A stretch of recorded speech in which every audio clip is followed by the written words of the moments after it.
Boa tarde, todo mundo. Bem-vindos a mais um Pergunte ao Banco Central, né? Nessa segunda edição do Conexão Pix.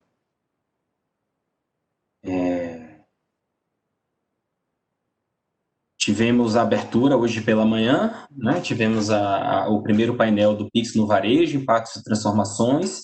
Vamos ter mais um painel às 16h30. Então, são no total, cada dia, né? Hoje, amanhã e depois, quarta, quinta e sexta, temos 2 painéis, sempre às 10h30 da manhã e às 16h30 pela tarde. E sempre às 15 horas temos aqui o Pergunte ABC, em que estaremos aqui, a equipe responsável pelo Pix, à disposição para responder as perguntas que forem chegando.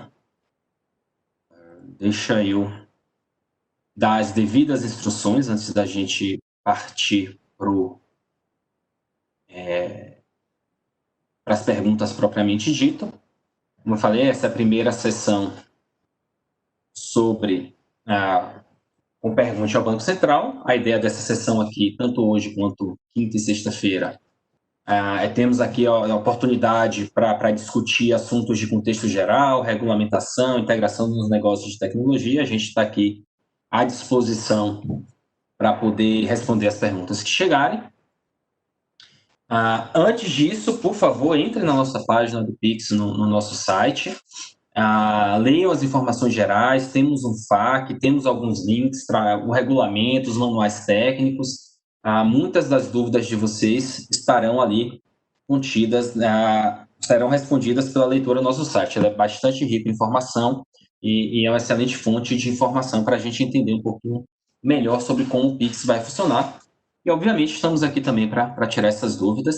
Por favor, a partir deste momento, vocês já podem ir enviando as dúvidas de vocês por e-mail para pixeventos@bcb.gov.br.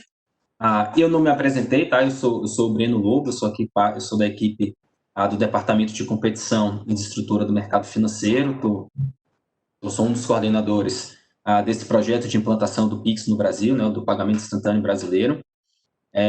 Vou estar aqui hoje para responder todas essas dúvidas que chegarem.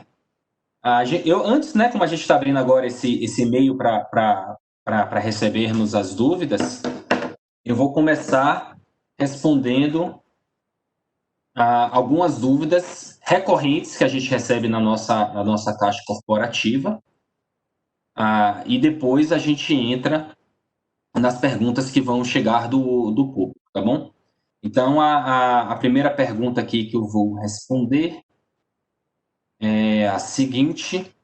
A primeira pergunta, né, uma pergunta bem básica. O Pix é um aplicativo específico? Então, é bom começar com essa pergunta mais básica, né, e deixar bem claro para todo mundo que o Pix não é um aplicativo específico. Você não vai entrar na loja do sistema operacional do seu celular e baixar o aplicativo do Pix. Não existe um aplicativo do Pix. O Pix é um novo meio de pagamento que o Banco Central está criando aí em conjunto com os agentes de mercado, com a liderança do Banco Central.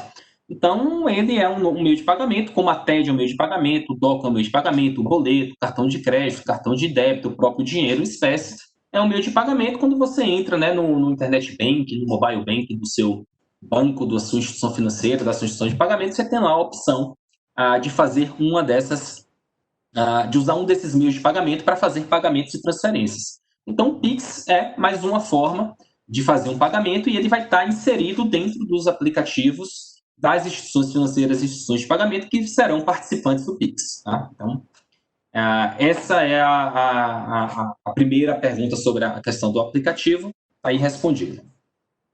Mais uma pergunta, vamos passar para a segunda pergunta, que é sobre a questão do boleto, né? Tem essa dúvida, uma dúvida recorrente é se é possível pagar o boleto usando o Pix. Então, para deixar bem claro, o boleto e Pix são meios de pagamento diferentes, né? Eles são formas de fazermos algum tipo de cobrança. Então, o que vai ser possível é fazer pagamento de contas, pagamento de faturas, usando o Pix, né? Boleto tem as suas regras de funcionamento, o Pix vão ter as suas regras de funcionamento. Eventualmente, eu posso ter no mesmo documento um código de barras ali referente ao boleto e o QR Code do Pix, e aí eu, como consumidor, escolho qual meio de pagamento eu quero utilizar. Se eu quiser pagar aquela conta, aquela fatura usando o boleto, eu vou ler o código de barra. Se eu quiser pagar aquela conta ou aquela fatura pelo Pix, eu vou ler o QR Code do Pix e vou fazer o pagamento pelo Pix. Então, aí tem as diferenças, né, de tempo de liquidação, né, de quando aqueles recursos vão ficar disponíveis para os recebedores daquela conta, daquela fatura, né, para a entidade que emitiu aquela fatura. O processo de conciliação é diferente. A própria experiência do usuário, né, a leitura do QR Code é diferente da leitura do código de barra. São coisas diferentes. O Pix vai ter funcionalidades que permitem a leitura de uma fatura diretamente por meio de um telefone celular, como se eu estivesse clicando no link para abrir um arquivo. O aplicativo vai ser capaz de ler aquele arquivo, então já vem as informações todas ali relacionadas à conta. Então, tem algumas diferenças, tanto para quem está pagando quanto para quem está recebendo, e aí a escolha, obviamente, é de um lado, de quem está emitindo aquela conta, aquela fatura, se ela quer permitir que aquilo seja pago por meio de boleto ou por meio de Pix, aí também do consumidor, que é quem vai escolher como ele vai fazer o pagamento daquela conta ou fatura. Terceira pergunta, estão perguntando aqui quais são os mecanismos de segurança para o Pix. Aqui ainda estamos no âmbito das dúvidas recorrentes. É importante a gente frisar, né, que essa questão, a pergunta é quais os mecanismos de segurança para o Pix. A segurança é um dos pilares do Pix, né, uma das características principais na construção do Pix. O primeiro ponto para deixar claro é que... Peraí que eu não estou conseguindo ver minha tela. Agora melhorou. Todas as transações dentro do Pix, né, incluindo aqueles processos de registro de chave, de alteração de chave, né, portabilidade, reivindicação das chaves Pix, elas são realizadas todas por mensagens assinadas digitalmente pela instituição participante do Pix, né? Ela é enviada em canal criptografado, a autenticação de ambas as partes, são utilizados certificados digitais ICP Brasil no padrão SPB. Então, esse padrão aí prevê que os certificados devem conter parâmetros adicionais de identificação da instituição e eles precisam ser previamente enviados ao Banco Central. Então, tem todo esse elemento de segurança também. Além disso, toda a comunicação entre os participantes do Pix e o Banco Central se dá por meio de uma rede segura, com alta disponibilidade, segregada da internet, né, que é a rede do Sistema Financeiro Nacional, a RSFN. Então, traz ainda uma camada adicional de segurança, que torna bem complicado que um eventual atacante consiga efetuar ataques de negação de serviço, por exemplo, para o Banco Central ou para qualquer outra instituição que seja participante do Pix. Além, né, dessa estrutura de segurança, né, de tráfego de informações, que tem toda essa questão da criptografia, de estar numa rede segura, tem também todos os controles antifraude que a gente está incorporando dentro da nossa base de endereçamento, dentro do DICT. Ele vai funcionar mais ou menos como um banco de dados de chaves, usuários e contas que tenham algum tipo de infração, né? Algum tipo de fraude de alguma chave, conta, usuário, o ilícito, né, contra a regulamentação de PLD. Então, se tiver qualquer indício disso, vai poder ter algum tipo de marcação dessas chaves, usuários e contas, e o DIT, né, essa nossa base de endereçamento, vai funcionar como um repositório. Então, sempre quando a chave for consultada, o DIT vai dar essas informações para os participantes do Pix, para eles poderem avaliarem se aquela transação, se aquela chave específica, se aquele usuário tem alguma probabilidade, alguma chance daquela transação ser fraudulenta. Então, tem toda a camada de segurança de onde trafega e tem essa camada de negócio, né, do Banco Central provendo essas informações relacionadas a eventuais fraudes ou infração à regulação de prevenção à lavagem de dinheiro, financiamento ao terrorismo, que possam estar associadas às chaves.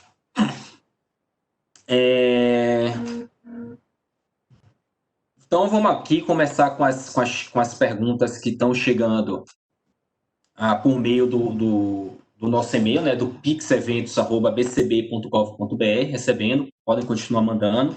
Essa nossa sessão aqui de perguntas ao Banco Central vai até às 16 horas, né? Temos aqui ainda 50 minutos para responder as perguntas. Podem mandando as perguntas para o pixeventos@bcb.gov.br. Então, vai aqui uma pergunta do Cláudio Roberto Batista, né? A pergunta é a seguinte: como iremos ter operações 24/7? Como fica a câmara de compensação? O Pix vai utilizar a mesma? Não, tá? Então, o Pix não vai usar a câmara. Quando eu estou lendo aqui câmara de compensação, eu estou pensando aqui na CIP, né? O Pix não usa a CIP para liquidar os pagamentos. O Pix vai usar o sistema de pagamentos instantâneos, o SPI, que é uma nova infraestrutura do mercado financeiro, que vai funcionar 24 horas por dia, 7 dias por semana. Todas as liquidações entre diferentes participantes do Pix vão ser efetuadas nesse novo sistema que está sendo construído, vai ser gerido e operado pelo Banco Central. Então, é uma nova infraestrutura, é uma nova câmara, né? Feita exclusivamente para fazer as liquidações do Pix. Então, a gente não usa CIP, a gente não usa nenhuma câmara já existente, a gente não usa o sistema de transferência de reservas, né, que já é uma infraestrutura já operada pelo Banco Central, que é o nosso sistema de liquidação bruta em tempo real. Então, existe um sistema específico, exclusivo para liquidar o Pix. Outra dúvida aqui vem da Sofia Carvalho dos Santos. A primeira, ela tem duas dúvidas. A primeira sobre QR Code, que ela gostaria de saber como será a geração do QR Code no caixa do varejo. Como a software house ou automação comercial irá chamar o PSP responsável por gerar o QR Code do recebedor? A gente aqui dentro do projeto do Pix, a gente está criando uma API, né? Está padronizando uma API, que a gente está chamando de API de recebimento.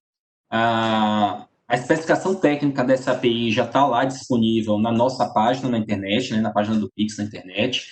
Os detalhes técnicos estão lá no GitHub do Banco Central na internet. Só vocês procurarem no Google GitHub do Banco Central relacionado ao Pix, e cai direto na página do GitHub. Você vai encontrar lá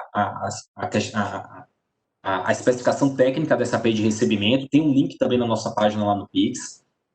Então, por meio dessa API de recebimento, as software houses, né, os softwares de automação comercial, elas vão conseguir chamar o PSP, no qual o PSP aqui é o prestador de serviço de pagamento, né, o participante do Pix, no qual o varejista possui conta, para ele poder fazer a geração do QR Code. Aqui a gente está falando, né, para fazer isso, para fazer essa geração do QR Code, via de regra, eu estou fazendo aquela geração daquele QR Code dinâmico, que tem mais informações ali dentro dele, que é capaz de prover mais informações, tem maior capacidade de conciliação dos pagamentos. Obviamente que não necessariamente eu preciso ofertar um QR Code dinâmico para poder fazer o recebimento de Pix, né? A gente também tem um QR Code estático que é mais simples, tem menos facilidade de conciliação, apesar de também ter uma facilidade de conciliação embutido no QR Code estático, e aí depende muito da necessidade de cada varejista, né? O varejista pode optar simplesmente por ter um QR Code estático, então ele vai fazer a geração daquele QR Code, ele vai imprimir, vai botar a plaquetinha no balcão da sua loja, para a pessoa poder ler e iniciar o pagamento, ou se ele quiser um processo mais rebuscado, digamos assim, com essa facilidade de conciliação e automação comercial, integração de sistemas, ele pode partir para o QR Code dinâmico, gerar o QR Code ali para cada compra, para que mais informações sejam providas ali para o cliente e também facilitar o processo de conciliação. Então, todo esse processo tanto de geração de QR Code, tanto de identificação de quando os recursos daquela compra forem creditadas na conta do varejista, vai ser feito por meio dessa API de recebimento, que ele vai conseguir capturar o momento que aquele recurso é creditado, vai conseguir fazer a conciliação, identificar exatamente da onde veio aquele pagamento, a que ele se refere, e aí, né, integrar com todos os seus sistemas, sistema fiscal, sistema de estoque, facilitar o processo de checkout. Isso tudo vai ser feito pela API de recebimento. E aí eu já estou respondendo a segunda pergunta que veio lá da Sofia Carvalho dos Santos, né, que como atendente de caixa irá confirmar o recebimento do Pix. Eles deverão consultar o PSP responsável todas as vezes, e aí é o que eu falei, né? A resposta é sim. Por meio dessa API de recebimento, é um processo simples, rápido e dinâmico de ficar batendo toda hora na conta para capturar a informação de que os recursos foram creditados. E não só de que os recursos foram creditados, mas que aqueles recursos que foram creditados se referem especificamente àquela transação que está sendo feita naquele momento do caixa. Então, isso tudo a gente consegue casar com a velocidade de liquidação do Pix, também é rápido e veloz, né, esse processo de captura da informação para o processo de checkout ser o mais fácil e com menos fricções possíveis. Então, essa API de recebimento que a gente está padronizando é que vai possibilitar toda essa dinâmica que eu acabei de explicar.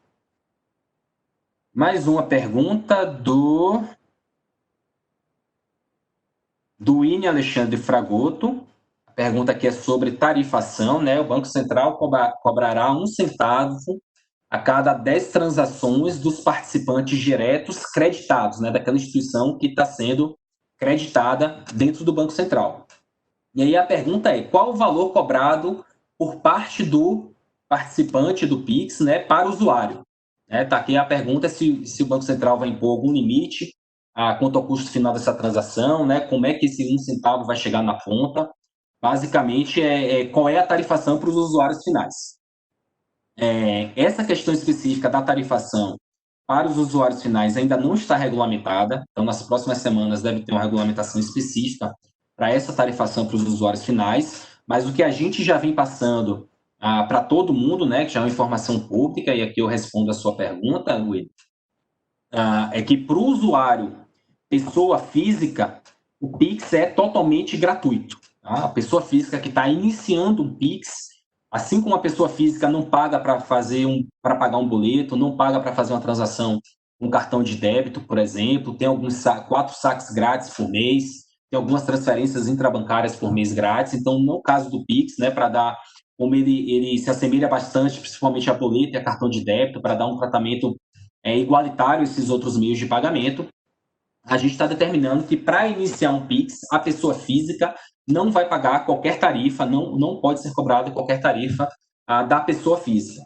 A pessoa física recebedora, a gente está avaliando que vai ser possível a cobrança de alguma tarifa caso a transação envolva algum tipo de venda de bem ou serviço.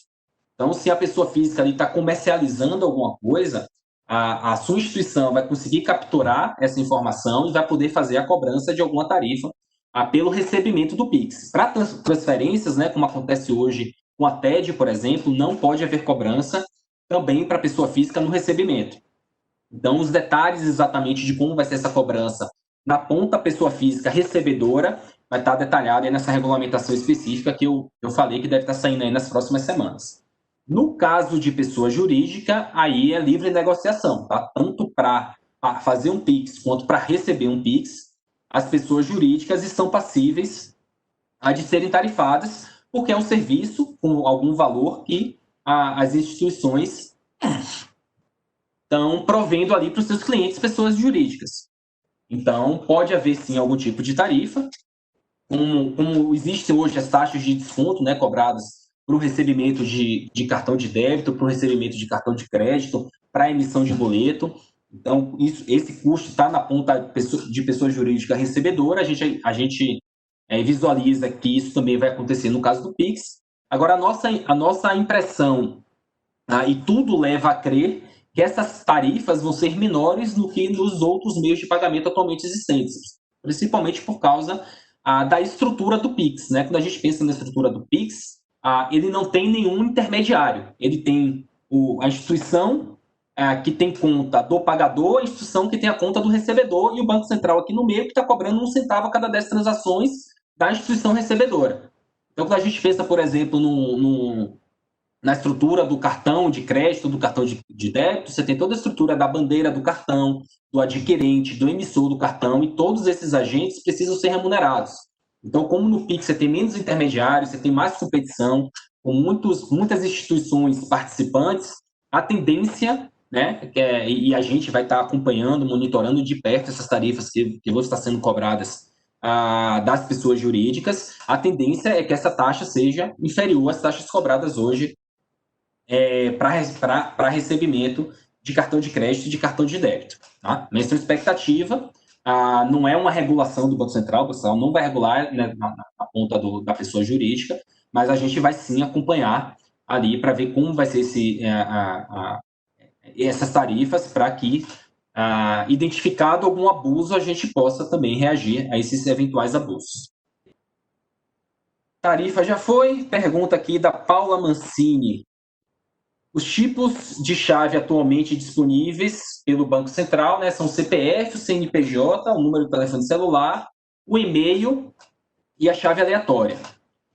Considerando que essas informações retornadas pelo DICT, né, que é a nossa base de endereçamento, é o nosso sistema operado pelo Banco Central, permitem ao pagador confirmar a identidade do recebedor, as chaves de endereçamento, as chaves PIX do DICT, são mais ligadas à responsabilidade da área de cadastro ou da área de conta corrente? Essa aí é uma pergunta mais específica aqui da estrutura das instituições financeiras, né?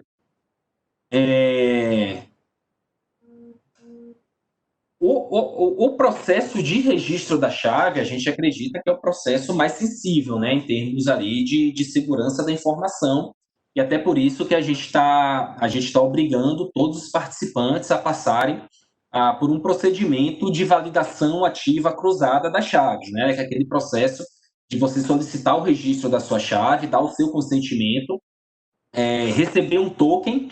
Se for pelo telefone celular, receber um SMS com o token. Se for o e-mail, a sua chave, receber o token por meio do e-mail que você quer registrar como chave Pix. Aí, de posse daquele token, introduzir aquele token na área de segurança por meio de autenticação digital no Internet Banking, no Mobile Banking, da instituição financeira, da instituição de pagamento na qual você possui conta. Então, esse processo aí de registro, a gente acredita que é o processo mais sensível em termos de segurança da informação. Tá? Então, eu acho que é isso que dá para compartilhar, e obviamente depende da avaliação de cada área, de cada participante, para saber exatamente qual é a equipe responsável por fazer esse monitoramento. No caso da consulta, o DICT vai meramente retornar para o pagador, né, os dados do recebedor, né, o nome do recebedor, o CPF, no caso mascarado, né, porque é uma informação sensível, para você também não passar, o CNPJ, se for uma pessoa jurídica, e o prestador de serviço de pagamento, né, o participante do Pix desse recebedor. É isso que o pagador vai ter na telinha dele, para iniciar o Pix, após uma consulta ao DICT. Então, acho que o processo aí de registro da chave é que é mais complexo.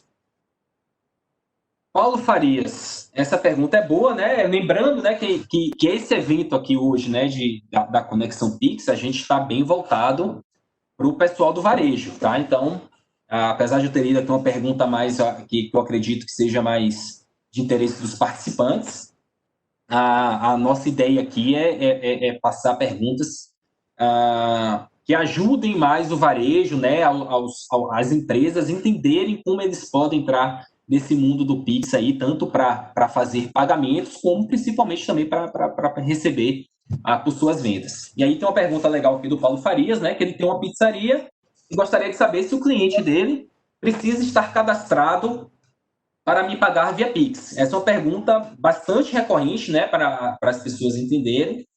Está tendo até um movimento atual de pré-cadastro das chaves Pix, né? E é bom aqui também aproveitar a oportunidade de deixar bem claro que esse pré-cadastro não significa que as chaves estão registradas aqui no Pix ainda.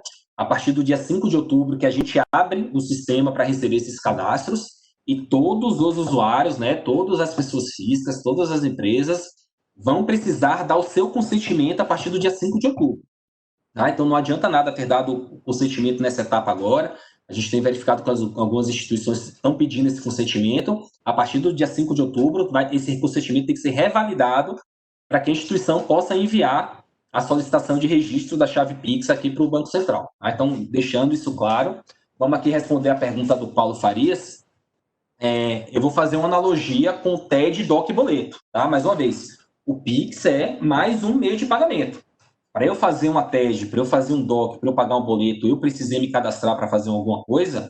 Não. É o meio de pagamento que está cadastrar, não. É um serviço de pagamento ofertado pelo meu banco, pela minha financeira, pela minha instituição de pagamento, pela minha cooperativa, enfim, pela instituição financeira. Que eu vou lá, entro e aquilo está disponível para mim, eu faço. Para o Pix é a mesma coisa.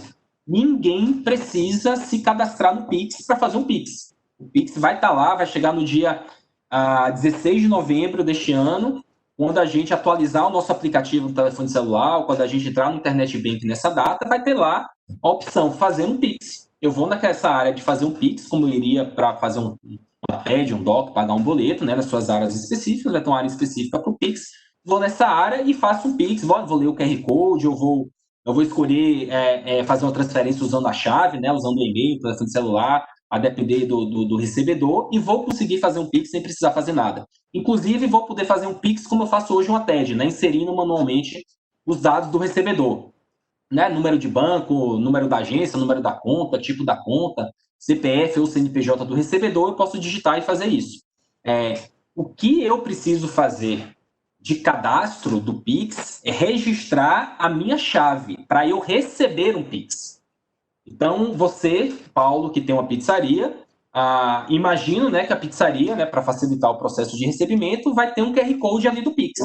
Então, vai depender do tamanho da sua pizzaria, você vai colocar um QR Code no balcão, ou vai botar um QR Code em cada mesa, ou vai gerar um QR Code quando o seu cliente fechar uma conta e o garçom vai levar na mesa o QR Code impresso na conta, por exemplo, ou o QR Code pode ser gerado no instrumento eletrônico, no tablet ou no telefone celular. Aí, obviamente, depende de cada negócio, de como ele vai fazer essa geração de QR Code. E para você gerar esse QR Code, o que aquele QR Code deve conter é uma chave da sua pizzaria. Então, a sua pizzaria vai precisar registrar uma chave para poder facilitar esse processo de recebimento.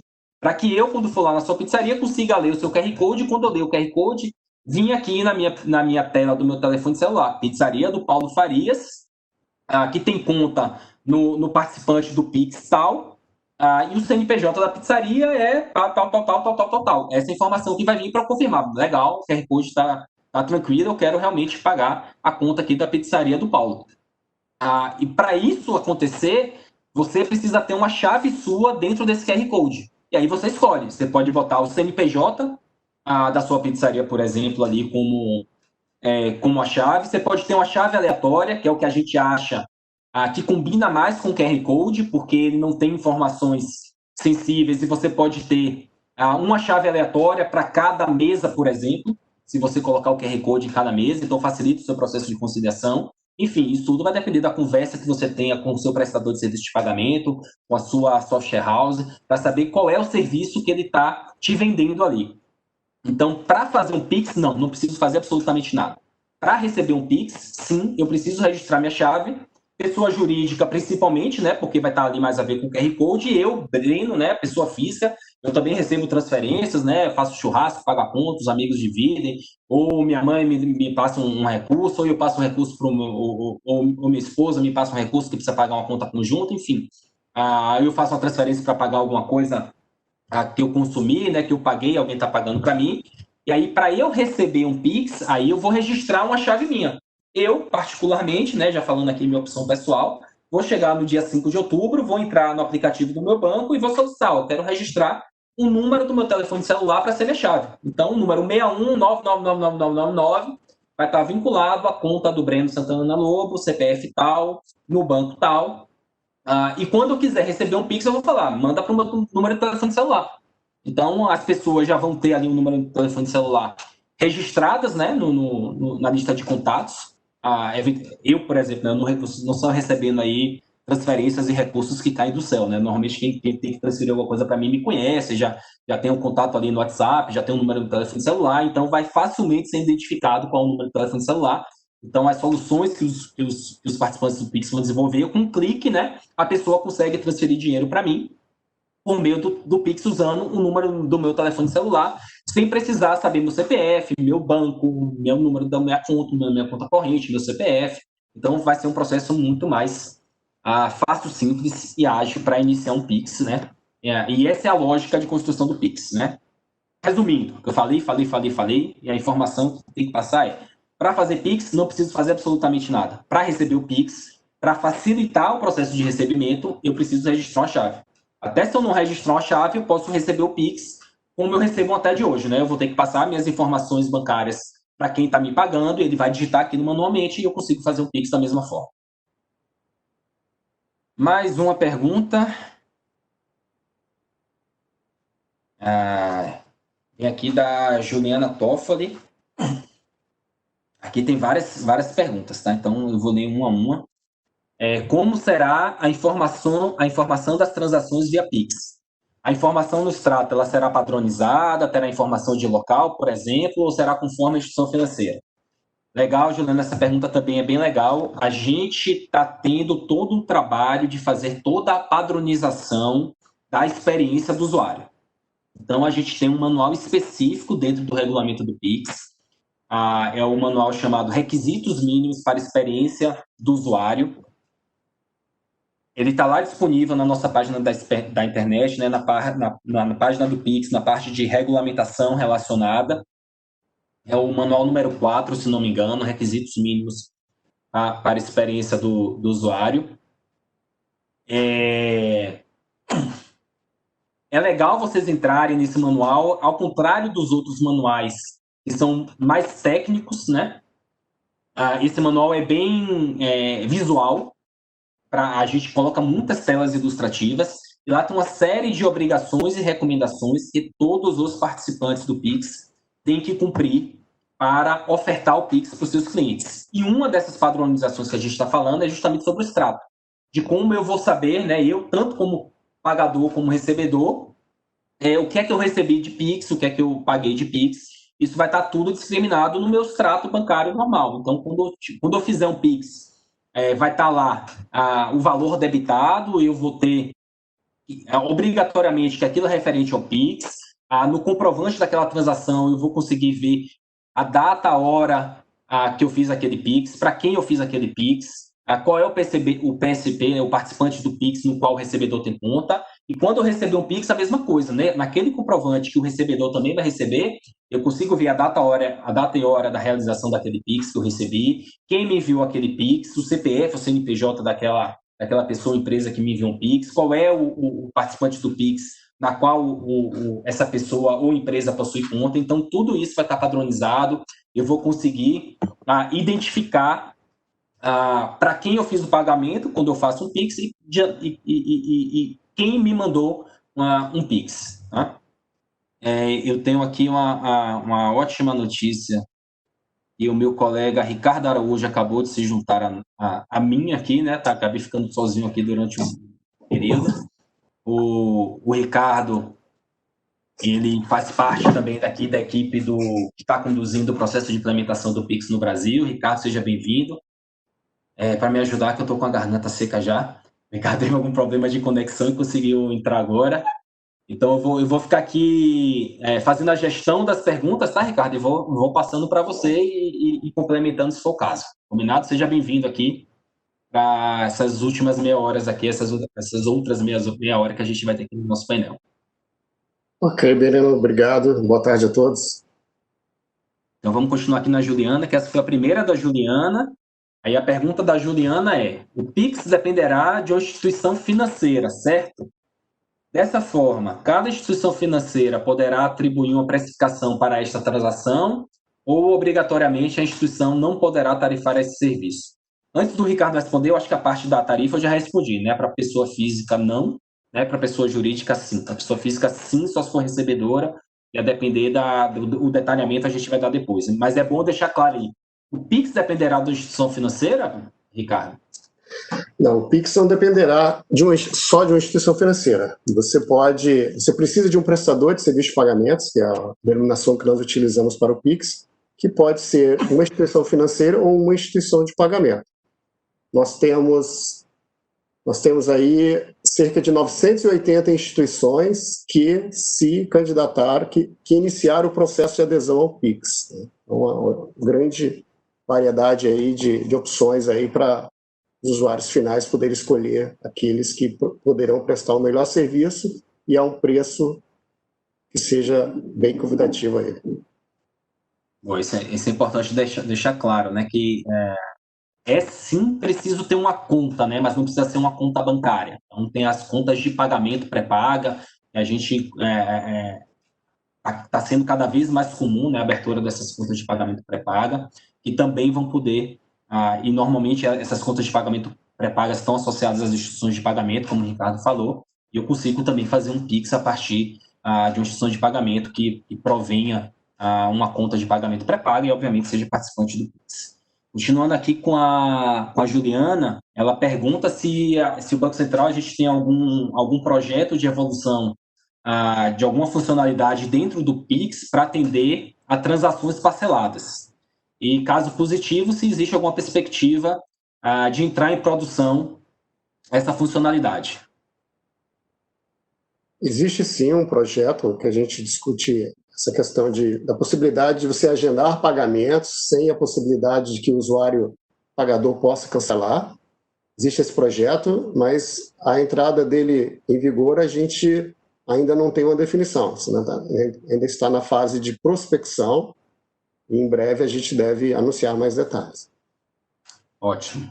E só lembrando que o Pix agendado já entra em novembro, só que o Pix agendado é ali parecido com a TED que eu agendo, com um boleto que eu agendo para pagar numa data futura, que eu posso chegar na véspera e cancelar. É isso que o Ricardo falou, seria o agendado com a impossibilidade de o pagador cancelar aquela transação, ou seja, garantir que o recebedor vai de fato receber aquele pagamento. A última pergunta da Juliana, essa aqui eu vou responder, tá, Ricardo? Em se tratando de transação em moeda estrangeira, é possível fazer via Pix? Então, a resposta aqui é bem similar ao que o Ricardo acabou de responder, tá? Para novembro, não é possível fazer transação em moeda estrangeira. A gente já vem prospectando a possibilidade também da gente internacionalizar, né, fazer integração do Pix com outros sistemas de pagamento instantâneo de outras jurisdições, só que diferentemente do Pix garantido, né, que o Ricardo falou agora há pouco, esse é um projeto mais de médio prazo.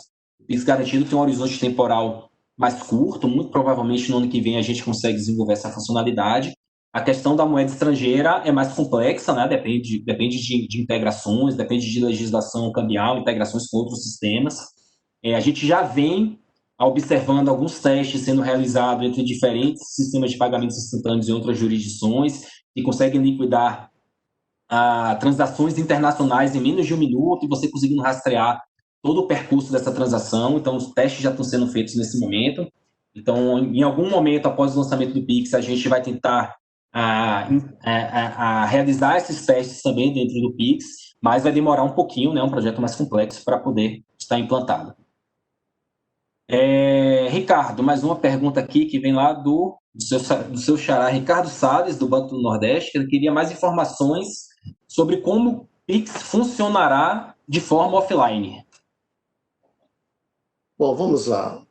Para você realizar um Pix, você tem que, no momento atual, você tem que necessariamente ter o usuário pagador e o usuário recebedor, todos dois online. Certo?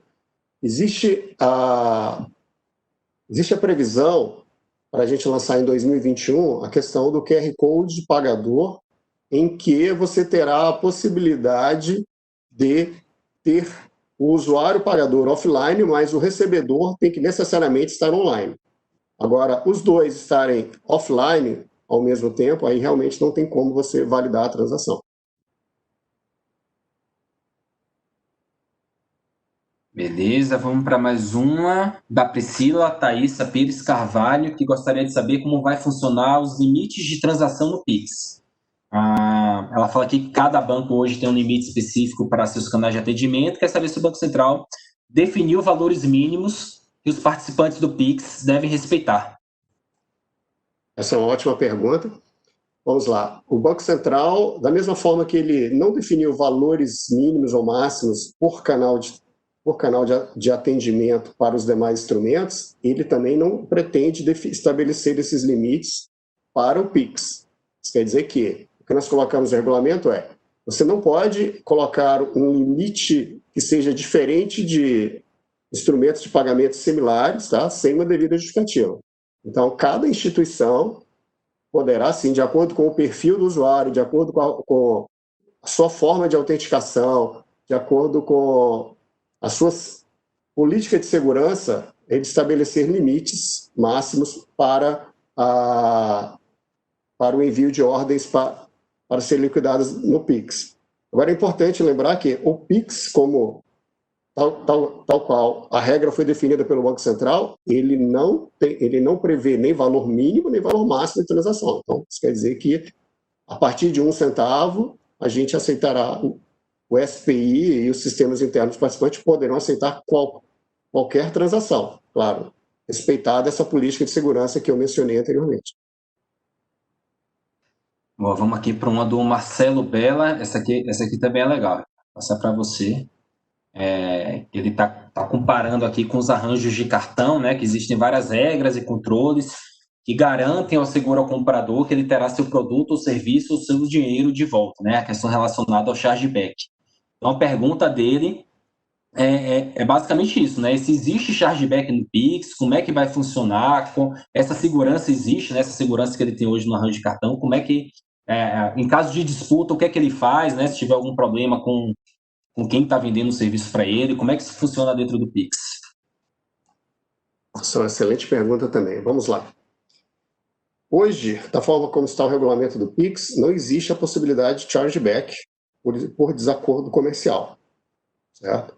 Existe a possibilidade de disputas entre usuários finais e participantes ou entre participantes do Pix, mas para questões que estariam, digamos, omissas no regulamento.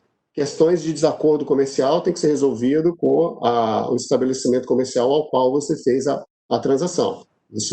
Essa regra de equivalente ao chargeback que existe nos arranjos de cartão, o Pix não contempla. Mas é sempre bom também a gente falar que tem um processo, né, complementando o que o Ricardo falou, tem um processo de devolução dos recursos, né? Então, se o usuário recebedor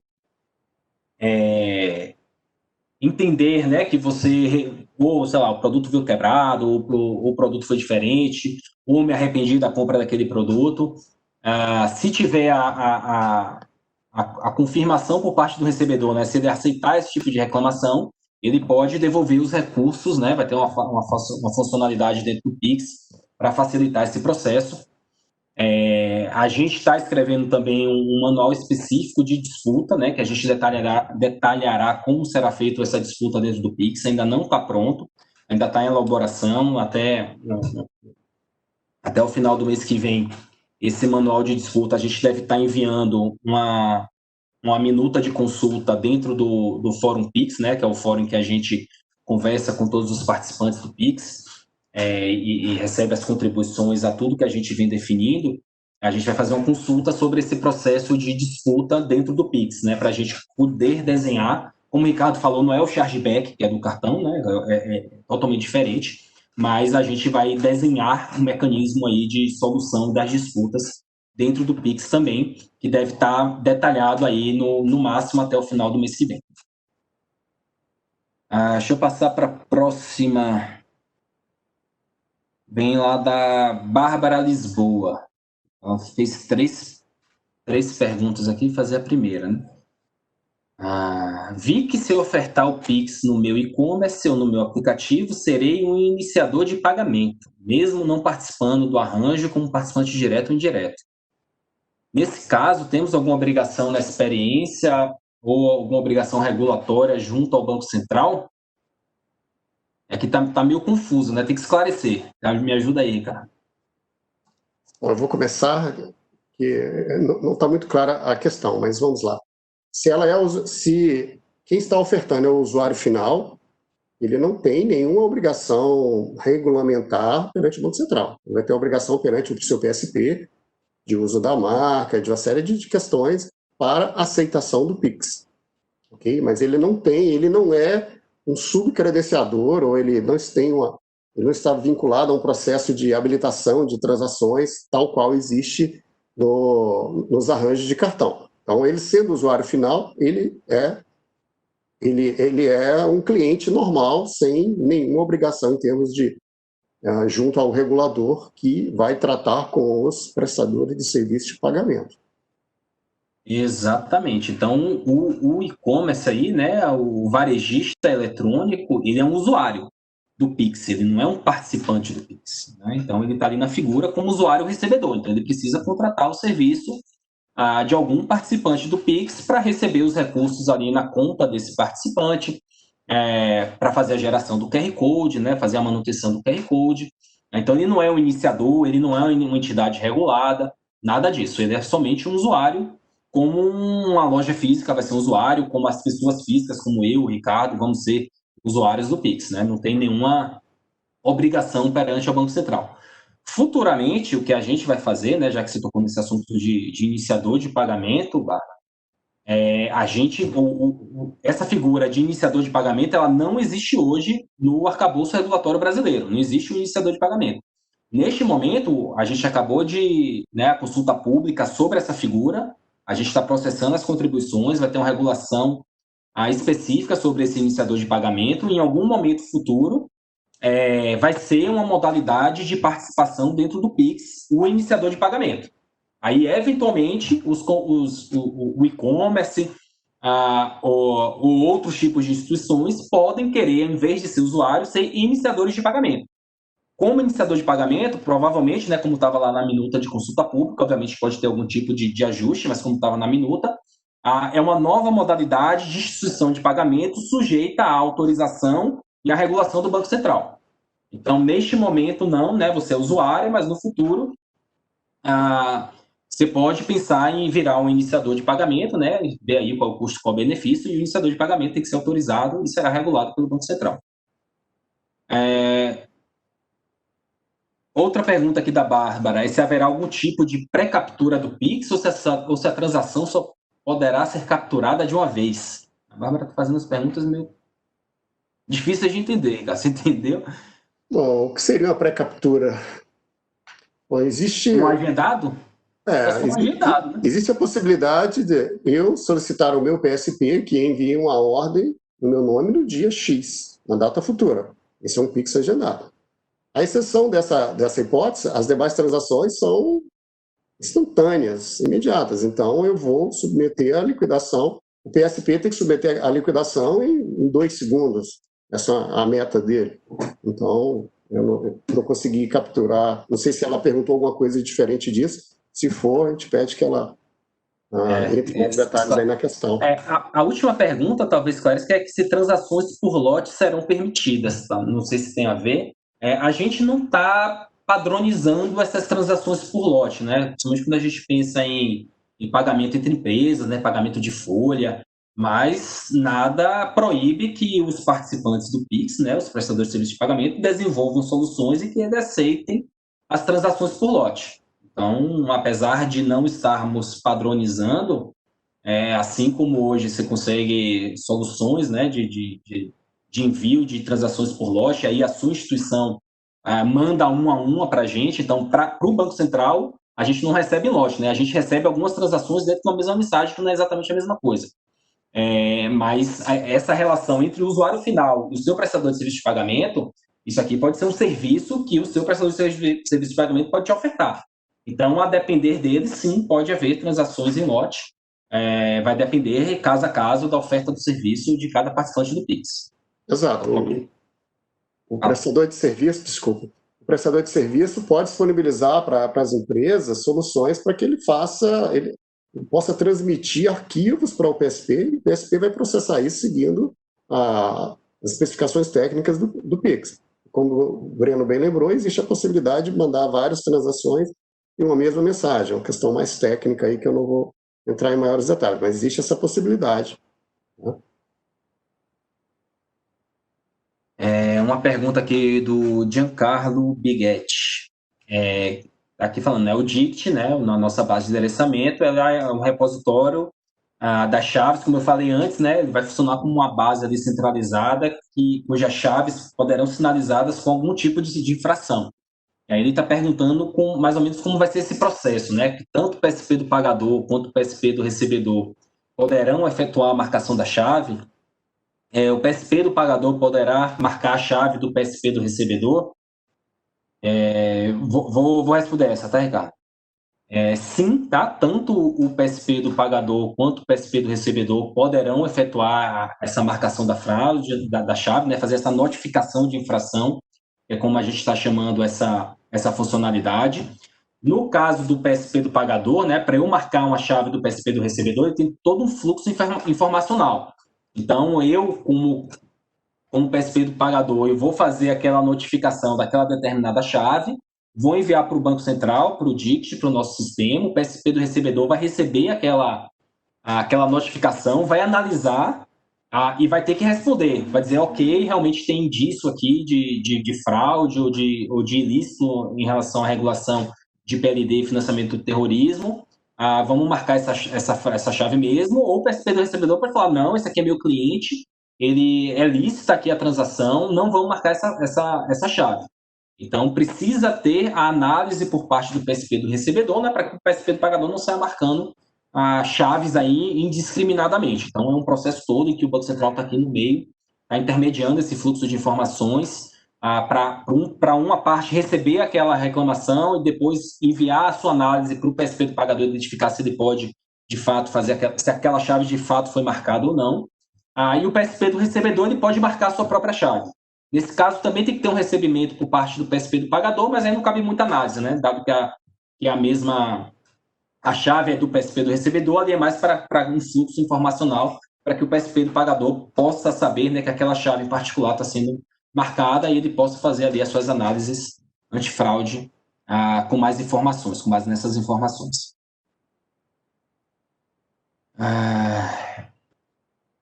Vamos lá.